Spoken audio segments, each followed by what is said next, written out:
If you read the title of this episode and clicked on it, you are probably multi-passionate. Honestly, I've been struggling to pick a topic this month because for summer, the vibes are usually less structured. For those of you who are new here, I typically post 3 times a month, but for July and August, when I know many people who are really into the wellness space and all things adjacent are taking time off, it just made more sense to post once. I wanted to choose a topic with layers that could support my other content creation while keeping things casual and chill.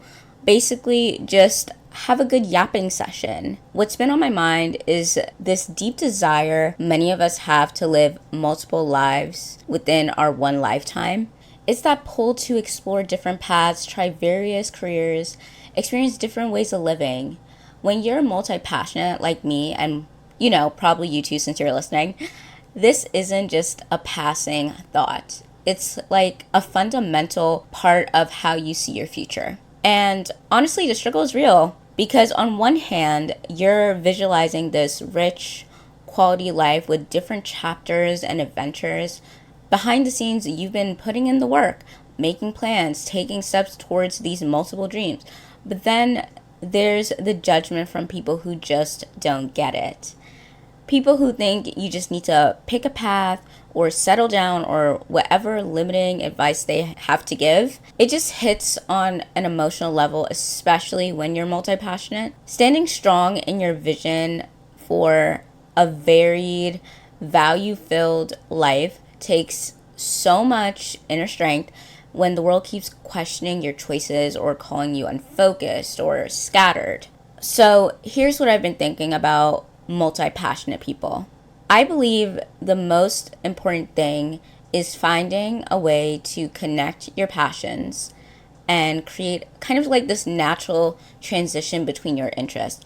It's not about completely abandoning one passion for another, but rather just seeing how they can complement each other or even merge in unexpected ways. In my opinion, careers like acting or being an author is honestly perfect for multi-passionate people because they literally let you live different lives through characters or through research if you're writing a book and everything. But I've also done some research on other careers that can support this lifestyle. Upon my search for the multi-passionate lifestyle for what makes sense, it always suggested things like creative entrepreneurship offers like remarkable flexibility. You can focus on writing 1 year, then pivot to video content, then later develop courses while maintaining your core brand, but kind of like evolving with your interest. And that's just like one of the many ways you can do that. So some other ideas is trend forecasting, cultural research / analyst, which kind of involves constantly shifting industries, ideas, cultures. You're always like ahead of the curve, reinventing the story of like what's next. Being a consult or working freelance, either in something like marketing, strategy, UX, or even in research, because you can reinvent your niche or your industry focus repeatedly. Like work in beauty 1 year, work in tech the next year, work in wellness after that.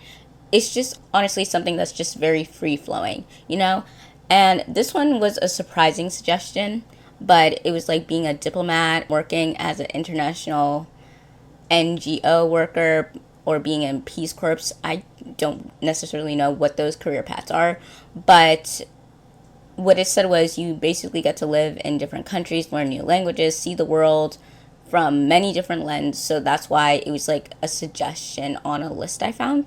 But anyways, also being like a therapist, a healer, a life coach, because with every new client brings a new story, and over time, you might shift your niche. Like, for example, if you started with trauma, you can move into relationships or move into career guidance. Like, you can just shift what you talk about and your perspective.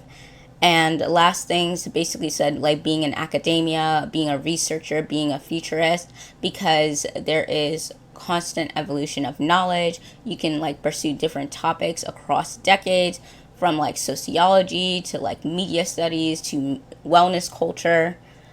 And the reason why I wanted to kind of bring this up because I do think looking at your career path is one of the most important aspects when you're multi-passionate, because I was listening to this girl and she was like talking about like what percentage of your life holds the most weight, and to think about that and think about where it might be the highest influence of your happiness and your joy. And of all things, I do think career is like one of those things that hold a lot of weight in how we make a quality life. So looking at my own career path, I kind of always knew which industry I wanted to get into. That helped me pick my college when I was going into college.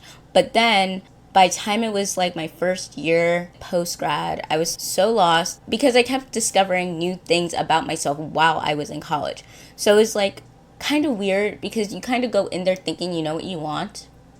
And this is why like sometimes the idea of like, oh, you have to keep sticking with the decision just never makes sense to me, because it's like a lot of times we made that decision when we're kids, made that decision as teenagers when what we know was kind of limited and the world around us, especially when you see a different type of pattern, you know, within your family, within who you are around, you know. So because of that, and there were things that I just haven't expected, what actually helped me figure out things as someone with like a lot of interest wasn't focusing on a specific job title, but kind of thinking about how I wanted to use my skills, because my brain naturally switches between logical, analytical type thinking and creative and expressive stuff, you know? And since most people are usually good at one or the other, trying to fit into normal jobs, it just doesn't work well for those of us who kind of excel in multiple domains, you know? And obviously beyond careers, there's also hobbies that let us explore different, I guess, facets of ourselves. But to be honest, the real challenge about being multi-passionate, there's just kind of so many, and I just wanted to talk about that, rant about that, yap about that, whatever. Being multi-passionate comes with its own unique set of frustrations. People constantly think you're confused or lost when you're actually just exploring your starting point. And when there is so much you want to do in life, sometimes the decision isn't about like, just like, oh, is this high paying? Is this gonna allow freedom of time? Like, what is it, you know? Like when you're multi-passionate, you kind of have to think a different way and think about the different ways things can transpire and what would be the best starting point for everything you want to do. And I'm not saying that in a way as to get stuck on deciding, but like just to look at it, what makes sense of what skills you already have, what skills you want to build, and kind of just work from that perspective. And the judgment can be so distracting and just overall plant seeds of doubt that makes you rush into decisions that you probably should be taking more time for. And I'm not saying it in the way of like, oh, constantly overanalyze, but like with something like career, something that is a huge part of our lives. And that's just undeniable, because besides the fact we spend so much of our time sleeping, technically, we spend a good amount of time sleeping, but besides that, we spend a good amount of time at work, okay? And something that is such a big part of your day and also is what provides you with a sense of security, I just feel like that type of decision should not be rushed, and we shouldn't just be forced to stick with something we thought we wanted to do either. And then after that, there's like this constant questioning with yourself, right? Like, am I making the right move here when everyone around you kind of seems to have like this clear, linear path? It's easy to wonder if your journey that looks more like, I guess a zigzag is the best way to describe it, is somehow wrong. And I personally felt like that so many times. Oh, and the impatience. That is another big one for me personally, because You know, when there's so much you want to experience in life, and focusing on one aspect for too long can create this friction where you almost forget why you're interested in the first place. And honestly, when you're facing so much external judgment, there's like this pressure to just pick something, anything that looks successful to other people, so they'll leave you alone about your choices. Embracing it, okay. What I've learned though is embracing a multi-passionate lifestyle isn't about trying to cram multiple full lifetimes into one. It's more about giving yourself permission to evolve and to follow your curiosity and to build a life that kind of accommodates your many interests rather than forcing yourself to just choose one path. And the way that happens is, yes, you choose a career that feels satisfying, but also choose it that it gives you enough financially to meet your needs, obviously, but also doesn't take away so much of your time that you can't pursue all your other interests, all the other things you want in your human experience. So, what I want to wrap up talking about this with is how multi-passionate people should stand strong in their vision and within their values. The fact is, people aren't always going to see your vision, and that is frustrating to feel misunderstood and to constantly feel like you have to justify yourself repeatedly, and you're constantly constraining yourself to keep your composure before you crash out. And if you feel like this, something that has been getting me through is reminding myself that my vision is my mission, which allows me to kind of center myself, because as long as I'm taking action and I'm not just wishing and waiting, it really shouldn't matter what people's commentary is, you know? And what I might say may sound harsh, but it needs to be said. People whose minds are programmed through survival mode will never know what it's like to build a life of value. And I don't see that as a matter of opinion, because they will burn themselves out doing what they think is necessary. And then with the little energy they have, they will use to preserve the one thing they gained out of fear. Because we all know when you function that way, things like health, quality relationships, and things that create authentic happiness beyond security are all first to go. And here's the thing. I know when people say like they would never take advice from someone they wouldn't want to switch places with, it does sound like you're not open-minded or that you're extremely judgmental. And when some people do say it, it does come from a materialistic standpoint. But when I say it, I'm referring to something completely different. For me, it's about mindset, energy, and mood. I had experiences where someone would get done saying how terrible they feel all the time and that they're physically aching all the time, and then in the same breath poke around and try to make comments about what I should do with my own life. And what makes a quality life is so subjective, so I'm not going to pretend that I have the answers for that. I can just say what I value the most, which in my case is health, which is why I'm not going to wait until I'm already at a high point of aching to want to make changes and to look for ways to build and support that in my life. Because there are so many times people wait until they're injured or really ill to start wanting to take their health seriously. And whenever I see that happen, there's always like this sense of regret and defeat, and I just don't want that for myself. Also, creativity, because I see it as essential for a joyful, fulfilled life, and honestly, exploration. And that isn't just in the physical sense, but in terms of the mental aspect. Because I feel like if you take things without questioning, without curiosity, that is the fastest way to live a disingenuous lifestyle. So that's all for the main piece. Usually I would just jump into the card bowl, But I'm adding a segment for when I do just one episode per month, which is what I'm loving, I completed, and a big mindset shift that happened recently. Okay, so for what I'm loving, I have been having dinner that really aligns with my goal to get better sleep.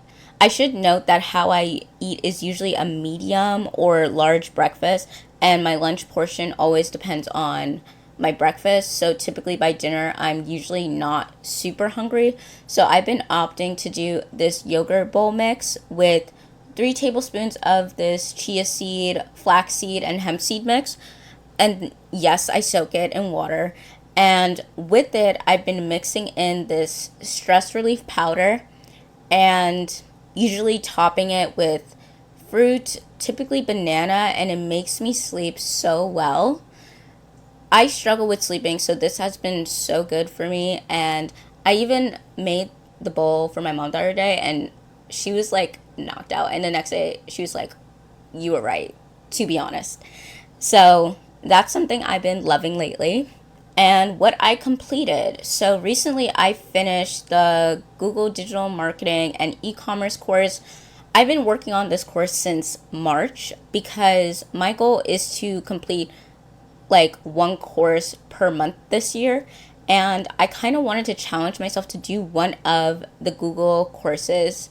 And actually, this wasn't the one I wanted to complete, but I figured since I had some background knowledge on marketing, but the knowledge I had is more like niche to the industry I want to go into.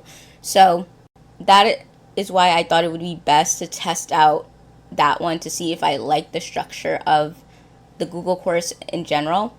So I didn't expect it to be so long, but still, it is something I am happy that I committed to. And in terms of getting organized with the samples I did during the course, there's still work to be done on that front. I'm not going to lie to you. So, yeah. A mindset shift I recently had. So, by time you're listening to this, the blog post is being released the same day, but in the evening hours, I guess. So I'll be honest, a lot of this podcast was inspired by judgment and just actions by people that have been annoying me lately. So I had to kind of take a step back and just honestly reevaluate. The fact is, people are always going to be nosy, are always going to overstep because they don't see it as overstepping culturally and just say things. And part of growing up is recognizing that you can set boundaries, but sometimes from an age standpoint or a cultural standpoint, it's still hard to avoid or completely just not seeing that person. And maybe it's because of the book I'm reading about habits and everything. I started to think about how setting a boundary is just the first layer of personal responsibility. That statement isn't what the mindset shift is, but low key, that seems like a good topic to do more research on later. But anyways, what I'm getting at is the next thing is emotional regulation. And in my case, I needed to regulate my emotions around feeling judged and the type of judgment I was dealing with. Because I don't think all types of judgment feels the same.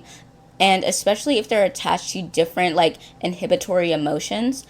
I wrote about this before because in one of my minor courses, which was a sociology class, but with a focus on emotions in society. So in that class, we learned about this thing called the change triangle. And in the graphic, it includes inhibitory emotions, which are anxiety, guilt, and shame. And in my case, I would say it was more of a mix of anxiety with a small percentage of guilt over having shame, you know? And I'm pretty sure I mentioned it before, but I feel like the only time shame is really prevalent is when you are especially being dishonest with yourself.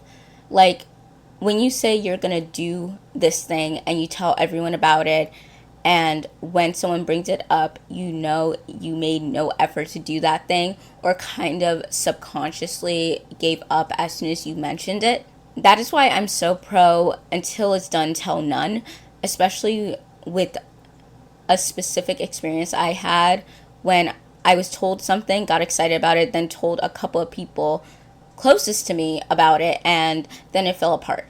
And that is why I hate whenever someone questions me about my life, because if I wanted to talk about it, I would. But if I don't want to talk about specific aspects of my life that you keep poking around, and I made it obvious that I don't want to, I will get annoyed and frustrated. Okay, so let me try to stay on topic. So, yeah, anxiety and a bit of guilt is attached to the judgment I was feeling. And when I sat down and realized it was stemming from also feeling very misunderstood, and how I have always reacted to that feeling, aka my go-to defense with that is isolation.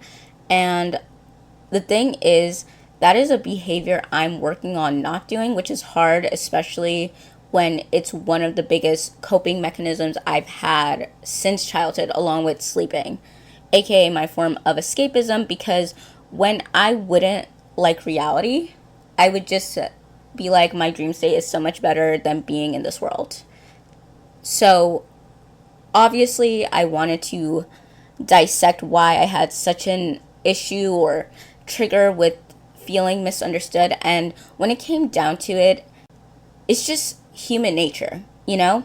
Like, in our human minds, being recognized as other meant you're not safe.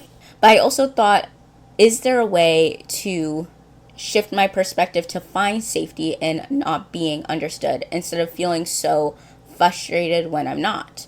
So then this is the mindset shift. Being misunderstood is divine protection. And you're probably listening to this like, how the F did I even get to that? And if that is just a cop-out coping mechanism, and no, there is reasoning behind it. So there is the phrase, to be loved is to be seen, right? But it is one thing for people to see you and fully comprehend what they are looking at. Being misunderstood acts as basically a divine filter, because it is a way to know how willing someone is to look past their preconceived notions and bias to really see you. How much is someone willing to put in the effort to know you? And to be seen by a lot of people isn't necessarily a good thing if they don't have good intentions. Because to be seen means a person sees the good, the bad, the confusing, the insecurities, the flaws, the strengths, the weaknesses, etc. And a person with good intentions will see all that to hold space for you to be human and evolve as you are introduced to new ways of being and new experiences. But a person with bad intentions will try to use that to their advantage to feed their egos or for their own opportunities. And I'm not trying to be cynical, because I do think sometimes people's bad intentions aren't always on a conscious level, but that doesn't change the fact it still happens. So from that perspective, yeah, it is protection to be misunderstood, because not everyone deserves to know you that deeply. And the way they create a version of you to fit the narrative says more about them than it accurately representing you. Like when someone exaggerates your feelings for them when it really wasn't anything deep or serious, like it was a crush, you know, it kind of shows that they want to be seen as someone so lovable, because maybe deep down they don't think they are worthy of it. Or it shows that you have this effect that even a fraction of your attention feels like love and obsession to the other party, because that's how valuable it is to them for you to notice them. And of course, there will be people who like the challenge of trying to get inside the inner world of the misunderstood, good intentions or not. However, still at the very least, it acts as a filter because it filters you to know who is willing to put in the effort to understand you. And especially if you are someone who is very slow to open up and really let people in, it kind of shows how patient someone truly could be with you. However, after that initial filter, it is still important to pay attention to how the words, the voice, thoughts, and actions mix. Because despite people thinking they are slick, there's always signs, even if internally you want to see better in people. Okay? So that was a lot. My bad. So I'm just going to do what I'm grateful for first because it feels more like a natural transition than just jumping into the card pull. So I am currently grateful for my at-home workout equipment because I'm not a gym girl yet. I'm not saying that I will never be, but that form of exercise just wouldn't fit into my life right now. So yeah, but having certain things at home does keep me consistent because my thought process is kind of seeing home as the place that enhances me, you know? Like, so it's not limited to just it being like a cozy space or a place to rest and sleep. I prefer thinking of it like a garden bed, you know? And yes, sleep and rest is essential for healthy growth, but so is movement and creativity, in my opinion. So my environment nurtures those things. So yeah, that is what I'm grateful for. And now for the card pull. And listen, if this is where you usually click off, I'm still so happy and grateful you made it through most of the episode. And if you like topics I bring up, or if there's anything you find interesting, be sure to follow the podcast wherever and however you choose to listen to never miss an episode. Okay, so for the card pull, I'm using a different Oracle deck to kind of match the vibe of the summer I'm having, which is witty, whimsy. I talked about it in the last episode. So the card deck is, I think it's the card deck I'm using is the Believe in Your Own Magic deck, I believe. So I don't always like using this deck because honestly the size of the card makes it harder for me to shuffle because they're very wide. But anyways, the card we got is 45 Throne. Your potential is endless. So this is what it says. At the risk of sounding cliche, you can do anything you put your mind to. You are a mighty queen who is complex enough to be both gentle and valiant, just and magnificent, or any combination you should ever long for. The reason they tell you cannot have it all is because they are afraid you will become even more dangerous than you already are. So, that was so tea. Because that card just honestly fit into, because, okay, I know I suck at shuffling and I said I mentioned this, but that was like the first card that like fully pulled out in my hand. So, you know, the Throne card is basically the universe co-signing our whole conversation about living multiple lives in one lifetime. When it says your potential is endless, it's directly speaking to the multi-passionate nature many of us have. It's not just saying you can do anything, it's saying you can be everything. And obviously you don't have to. It's a choice. You know what I mean? You can be as much as you want to be. I just love how it specifically mentions being complex enough, you know, because that's exactly what we have been discussing. The ability to hold seemingly contradictory aspects of ourselves. Like you could be a creative who excels in analytics. You could be a homebody who travels the world. You could be a corporate professional that moonlights as an artist. This card is validating your complexity isn't something to be simplified or reduced. It is your superpower.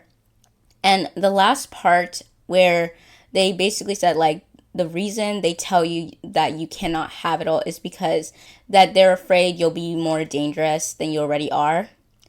That hits different when you think about how society always tries to put us in boxes. It's always like, you have to do it this way, you have to do it that way, you have to only care about this one thing, this is the only identity you have. And it's just so crazy to me that we try to only hold space for one aspect of our identity, whether it's our careers, whether it's our title, our relationship status, like, it's just crazy to me how we are so many things, but it's like we kind of zoom in on one aspect, and I just feel like we don't have to. And it reminds me of the mindset shift we just talked about being misunderstood can be divine protection. Maybe people want you to choose just one path because they're uncomfortable with the fact that you hold so much power to embrace all those facets of yourself. And this card is basically saying, reject the narrative that you need to just pick one life. Your throne is big enough for all versions of you. And honestly, that's the most liberating thought to end on. So that's it, my friends. You're a real one for making it to the end. Thank you for tuning into today's episode of A Little Atypical. If you found this helpful, don't forget to subscribe, share with someone who might need to hear this message, and remember to view the description box where you can find important links, such as the one to my website where there is so much more bonus content. So this is probably the last time you'll hear from me until August, but if you are new here and you haven't listened to old episodes, I would highly suggest that because the vibe is pretty similar, but slightly more structured. But anyways, until next time, stay authentically atypical. Okay, bye!